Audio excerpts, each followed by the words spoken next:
The man kept rubbing his fingers, even his skin wore through. Soon he had erased all his fingerprints. The man was an avenger. Turned out he had a girlfriend. The two were deeply in love. But that night a drunkard had broken into the girl's home. He had put down $200, then he tried to abuse her. Luckily the man saw the scene in time. He had rushed in and yanked the drunkard to the floor. The man landed several punches. Then he fled with the girl. They came to the police station. The officers ordered them to separate. So the man was forced to another room for questioning. Yet during the interrogation, the man spotted a photo of the drunkard on the desk. He sensed something was wrong. Turned out that the drunkard was actually the sheriff. While the girl had been questioned, the sheriff stood nearby and watched. So the man dashed toward his girlfriend without hesitation, but officers tackled him to the ground. The girl had been shamed. The man collapsed mentally. He was dragged to the next room and was hung from the ceiling after the entire night. Later the sheriff even accused the man of assaulting an officer. They also threatened the girl. Thus the man put into jail. 6 months later, the man was finally released. Unlikely the girl had been pregnant.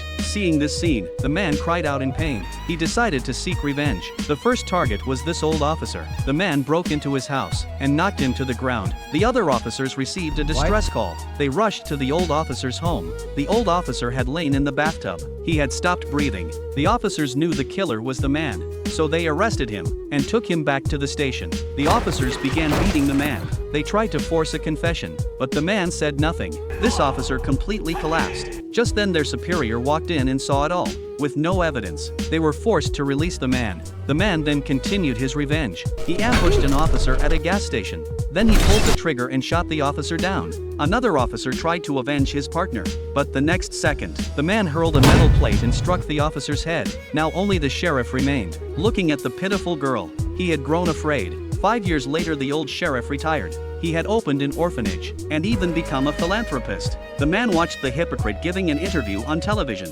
so he shaved his head. Then the man went to the orphanage and found the sheriff. Without hesitation he pulled the trigger on his enemy. So here's the question: do you believe the man should have forgiven the sheriff?